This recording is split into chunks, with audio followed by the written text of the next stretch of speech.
Salut à tous et bienvenue dans Story Série saison 2, épisode 11. Cette semaine, on s'offre quelques sueurs froides avec une émission spéciale série horrifique, la grande tendance de la rentrée. Et pour en parler, qui de mieux que Maxime Chatham qui s'amuse à nous faire peur depuis plus de 15 ans. Ce grand sériephile revient avec Le Signal, un roman terrifiant qui nous plonge dans les entrailles sombres de la petite ville de Maïgan Falls et dont la lecture promet bien des cauchemars.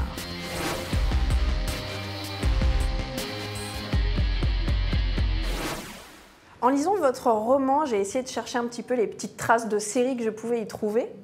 Et la première chose à laquelle je me suis attachée, c'est les noms des personnages. Alors, il y en a deux qui me semblent tirer vers la série. Vous me dites si j'ai tort ou si j'ai raison. Le premier, c'est Logan Dean Morgan. Who are you? Alors, c'est qui? C'est un personnage du roman et on est très proche d'un grand méchant dans The Walking Dead. I'm gonna kill you. Negan, joué par Jeffrey Dean Morgan. Ouais, bien vu. C'est le genre de choses où moi ça me saute aux yeux quand je l'écris en me disant personne ne le verra quoi. C'est un clin d'œil. Voilà, vous connaissez vos séries, vous connaissez vos classiques. C'est une série que vous pouvez regarder entre deux romans pour aller chercher des trucs un peu inspirants ou juste de la relaxation? Non, c'est pour se détendre. Je vais vous dire un truc, ça fait partie des séries. Moi j'en regarde quelques-unes, ma femme aussi, mais après on a des séries communes. Ouais. Et on est content quand on en trouve une où on va pouvoir la regarder ensemble le soir. Et Walking Dead fait partie de ces séries qu'on regarde à deux le soir en se marrant. Ce qui n'est pas ce qu'on pourrait imaginer facilement, parce que c'est quand même une série avec beaucoup de morts, des zombies, c'est gore. Mais ma femme adore aussi.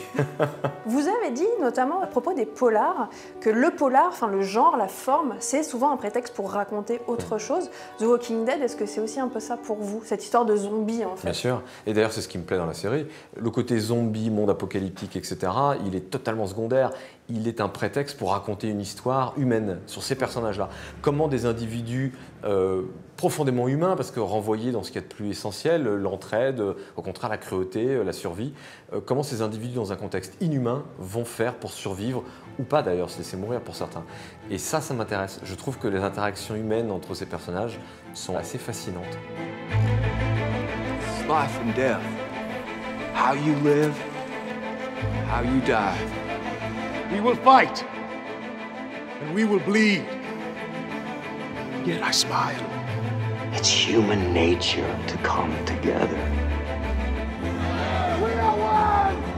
En tant que romancier, ce que je trouve intéressant, c'est de voir quels sont les arcs narratifs qui ont été tracés, comment ils vont les suivre, comment parfois ils vont entrer en rupture avec, trouver des moyens de surprendre le spectateur. Et ça, dans les séries télé, ils osent des choses qu'en littérature, on a longtemps mis de côté en disant non, on ne peut pas faire ça dans un livre. Et on n'hésite pas à commencer très fort, à déstabiliser le spectateur. Pendant 1, 2, 3 épisodes, on ne comprend pas. On dit bon, je fais l'effort, je vais continuer parce qu'il y a quelque chose d'intéressant, c'est intriguant, c'est bien filmé.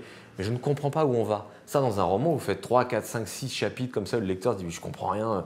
Et à un moment, il risque de tomber le livre et de ne pas le rouvrir. Mais à un moment, il faut aussi oser, il faut prendre le risque. Et ça, les séries télé, c'est un bon enseignement pour ça. Bah justement, si on parle de tuer des héros et de bouleverser le public qui pense avoir trouvé qui était son pilier dans la série et qui le voit crever sous ses yeux, vous avez un autre personnage qui s'appelle Gary Osborne Tully, dont les initiales sont GOT. Ouais. Bien vu. Hein, n'est-ce pas?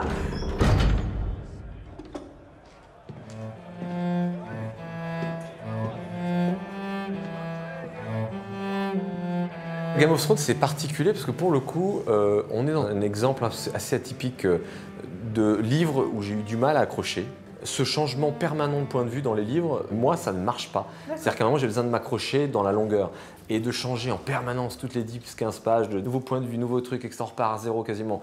Moi, ça m'a lassé sur 500 pages. À un moment, je dis, oh là là, encore 1000 pages. Enfin, en revanche, la série est totalement addictive. Je suis rentré dedans, je trouvais ça fabuleux. Et il ose, et c'est ce que j'aime. Moi, j'ai toujours eu un problème avec les livres un peu gentillets, quoi, où à la fin, c'est tout le monde survit, finalement, le méchant a été battu. Et moi, mes lecteurs savent qu'avec un de mes livres, tout est possible. Le héros peut mourir au milieu, à la fin, pas du tout. Ils peuvent tous mourir, tous survivre. Enfin, on n'est jamais en sécurité. Et ni femmes, ni enfants, ni animaux d'ailleurs. N'est-ce pas? On est safe. Ouais, tout le monde peut y passer si c'est justifié par l'histoire. C'est pas gratuit, je déteste ça. D'ailleurs, attention Martine, parce que s'il continue de tuer tout le monde, à un moment, ça va m'agacer.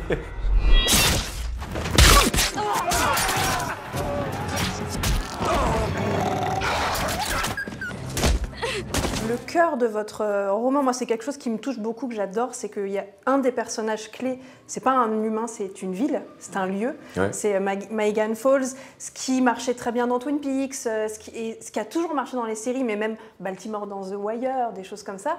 Est-ce que ça peut vous venir aussi de là, ce côté, la ville est un personnage et agit sur les personnages? Complètement. Moi j'ai grandi avec Twin Peaks, j'ai grandi avec des livres de Stephen King, de Lovecraft, qui avait inventé Castle Rock, Derry, Arkham. Derry qui dans votre livre est cité comme une ville qui existe. Hein. Alors, Derry dans le Maine. Ouais, bon. J'ai fait un clin d'œil et je vais même au-delà de ça, c'est qu'à un moment j'emmène mon personnage à l'asile d'Arkham, qui alors pour les gamers est un clin d'œil à Batman et à tous les jeux vidéo, qui en réalité à la base est surtout pour moi un clin d'œil à H.P. Lovecraft, un auteur que j'adore, et à la fameuse santé mentale qu'on perd à Cthulhu, enfin bref. J'avais besoin de cette ville en tant que personnage parce que c'est le récit d'un groupe d'individus, mais dans un petit environnement. Mais en réalité, ça raconte l'humanité dans son ensemble. Le microcosme, voilà, c'est un truc classique des auteurs. Et j'avais juste besoin qu'on la sente comme extrêmement réaliste, plausible cette ville. Donc il y a un plan au début pour qu'on se repère si on en a envie. J'en profite que vous citez Lovecraft, parce que, sans spoiler ce qui se passe dans cette ville, mais en tout cas, il y a une force, on va l'appeler comme ça, dans cette ville qui m'a rappelé une autre série qu'on a rapprochée de Cthulhu, qui était Stranger Things, avec cette bande d'ados qu'on retrouve également dans votre livre. On peut leur trouver des liens. Bien sûr, Stranger Things, j'ai adhéré immédiatement, mais comme tous les mecs de ma génération, enfin hommes et femmes de ma génération, qui ont grandi avec les Goonies, Explorers, tous ces trucs-là, d'un coup on s'est revu projeter E.T. C'est l'époque où on a grandi, c'est ces héros qu'on a adorés, qu'on aurait voulu être. Moi, c'est ce genre de choses, de récits qui m'ont donné envie d'écrire finalement. Donc quand j'ai vu la série, je me suis dit, ok, en plus il mélange ça avec le fantastique que j'adore, le King, Lovecraft et compagnie. Je m'y suis retrouvé. Ça a même failli me paralyser pour écrire le livre, parce qu'à un moment je me suis dit, oui, mais on va me reprocher, on va me dire, tu surfes sur le côté Stranger Things et compagnie. Dans le bouquin, pareil, quand j'arrive pas à m'empêcher souvent de faire des livres avec des adolescents comme héros, parce que ça me renvoie à ce que j'étais moi comme adolescent. Maybe all of this is happening for a reason.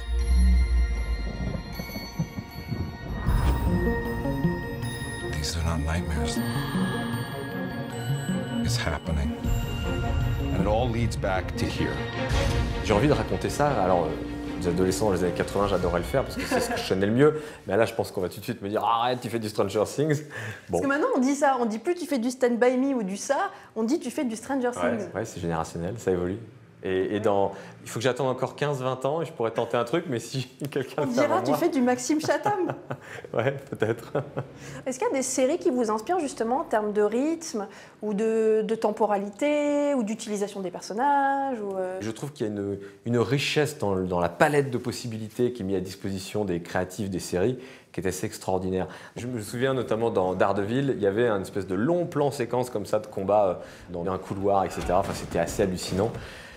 Et on se dit, finalement, ce même plan aurait pu être fait, découpé de façon plutôt traditionnelle, mais la façon dont c'est fait apporte quelque chose à la narration, montre l'espèce de pouvoir du bonhomme. Si on coupe, inconsciemment, on voit que c'est le comédien, machin et tout. Alors que tout est d'une traite, on a l'impression que le type est invulnérable. Ça renforce la force du bonhomme, quoi. Juste parce que la mise en scène est différente.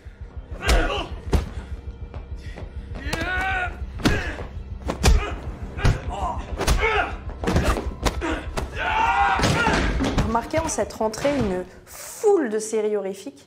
American Horror Story, Channel Zero, The Purge adapté en série, Into the Dark, The Haunting of the Hill House. Est-ce que vous pensez que quand on a comme ça une concentration d'un genre, ça raconte quelque chose de la société ? Oui, et ce qui est sûr, c'est que si les séries d'horreur ont du succès, ça raconte quelque chose de la société. Ce n'est pas les chaînes qui vont décider d'imposer et la société qui va suivre, mais si la société l'appelle, le regarde et en demande plus, là ça raconte quelque chose du monde dans lequel on vit, de cette curiosité. Après, il faut voir aussi, il faut analyser les séries qui sont proposées. L'exemple auquel on revient toujours, mais là c'est un film, c'est le Zombie, classique, habituel, Romero, où on voit bien que ce film est un film d'horreur qui en fait raconte les dérives de la société de consommation. Ouais. Mais les séries horrifiques aujourd'hui, souvent ont cette intelligence-là, d'aller piocher dans les grands questionnements de la société, un socle pour se construire. Et donc on vous divertit avec de l'horreur pour mieux vous analyser et analyser les défauts du monde dans lequel vous vivez.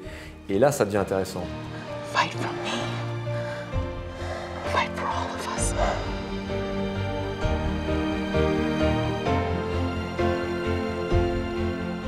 Pour Selon Maxime Chatham, les séries d'horreur ont donc beaucoup à dire sur notre époque. The Purge, American Horror Story, The Haunting of Hill House, Channel Zero ou encore Castle Rock, le genre a récemment pris d'assaut les chaînes américaines et les plateformes. Do you hear it now? You have no idea what's happening here, do you?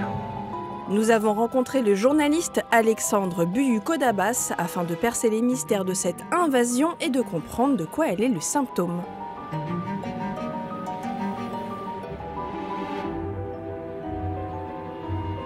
Effectivement, les séries d'horreur, d'une certaine manière, elles donnent une matérialisation aux angoisses de la société dans lesquelles elles sont créées.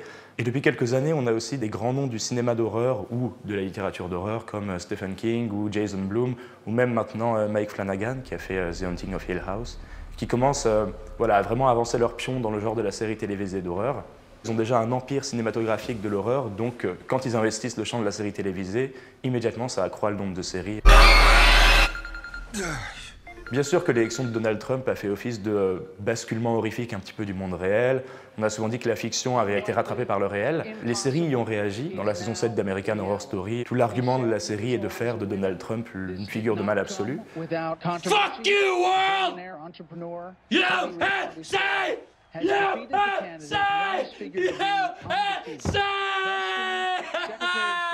Même dans la dernière saison en date, qui pourtant se retranche dans un bunker après la fin de l'humanité, on retrouve tous les rapports de force et de domination de nos sociétés actuelles. I'm Wilhelmina Venable. Welcome to Outpost 3.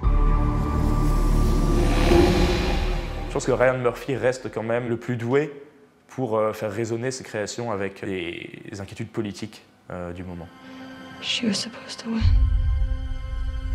Is this really happening? Oh my God. You're kind of scaring me right now, Winter. You cannot self-harm again. Oh, don't go back down that road. Winter? Même si on vit une époque particulièrement angoissée, je pense qu'il y a eu plein d'autres époques particulièrement angoissées où on n'avait pas autant de séries d'horreur. Il y a eu un électrochoc à un moment, mais au final, on faisait déjà des séries d'horreur à teneur politique avant, on continuera à en faire après. De ses débuts avec les Contes de la Crypte ou Masters of Horror, à Channel Zero ou American Horror Story aujourd'hui, le genre a souvent privilégié l'anthologie pour nous faire peur. Pour deux raisons. Déjà parce que l'horreur qui repose quand même sur l'angoisse ou le malaise, ce sont deux émotions qui perdent un petit peu en intensité sur la durée. Si on dilue de la peur sur 10 épisodes, elle va être automatiquement moins forte que sur 45 minutes. Donc finalement, le format d'histoire courte fonctionne bien. Et je pense aussi que cette forme anthologique, elle ramène vraiment à l'origine du récit d'horreur. On s'est tous raconté des histoires enfants avant de dormir pour se faire peur, ou je sais pas, chez les scouts en colonie de vacances au coin du feu. Et la série d'horreur, elle touche directement à l'émotion et à des émotions fortes, que ce soit l'angoisse, le malaise, le chagrin. Les séries d'horreur, c'est des séries qu'on regarde aussi souvent en groupe, c'est des émotions partagées, on a envie d'en parler. Il y a vraiment, oui, une forme de catharsis ou d'exutoire. Une manière comme ça d'être remué et d'entrer en résonance avec les personnages qui est très très directe. Regarder des séries d'horreur, ça peut être quelque part une forme de thérapie. I don't want you to not be married anymore. Oh, sweetheart. Sweetheart, come here. Listen to me. You don't have to worry about that. That is never going to happen. Okay? Oz. Et s'il est un homme qui dissèque les maux de l'Amérique par le prisme de l'horreur, c'est bien l'indétrônable Stephen King. Depuis les années 90, son œuvre a connu de nombreuses déclinaisons sur petit écran, avec plus ou moins de succès. Stephen King, c'est quelqu'un qui n'écrit pas si bien que ça, ou en tout cas qui fait des romans dans lesquels il y a énormément de gras, énormément de digressions. C'est très erratique, même trop sinueux. Et en même temps, c'est ça qui fait le charme des romans de Stephen King. Et c'est pas tant dans la construction de l'intrigue qu'il dissèque les mots de l'Amérique, c'est vraiment dans ce gras, dans ces digressions, dans les monologues intérieurs de ces personnages. Et en abordant la chronique du quotidien en fait, de l'Amérique moyenne, je trouve que les séries échouent à retranscrire la patte de Stephen King. Malgré un public friand de ce genre de fiction, les séries françaises se portent peu vers le genre horrifique, proposant à ses spectateurs une autre forme d'exutoire, plus portée sur le réel. Je pense que c'est vraiment lié à deux choses. D'abord à une culture cinématographique ou télévisuelle. Aux États-Unis, on a souvent eu, presque depuis les débuts du cinéma, il y a eu de l'horreur aux États-Unis. En France, on a fait très peu de films d'horreur. Mais je pense que les maux de la société en France sont traduits à travers d'autres genres. On a beaucoup plus de drame intimiste, parfois d'autofiction aussi. Je pense aussi que les sociétés sont travaillées par des angoisses différentes, même si on va dire que la peur du terrorisme actuellement ou la montée des extrêmes sont des angoisses partagées. Mais aux États-Unis, il y a cette espèce de peur des tueries de masse, par exemple, qui ont lieu pratiquement tous les 2 jours, qui, à mon avis, est vraiment à l'origine du genre de slasher. En France, on a plus de mal, je pense, à lier les angoisses du pays à des transpositions horrifiques. On a besoin, je pense, de plus de temps de recul avant de s'emparer comme ça de sujets brûlants, et on le fait pas forcément sous le prisme de l'horreur.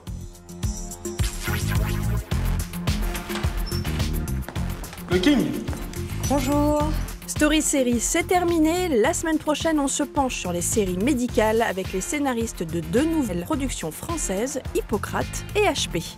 Allez, à la semaine prochaine.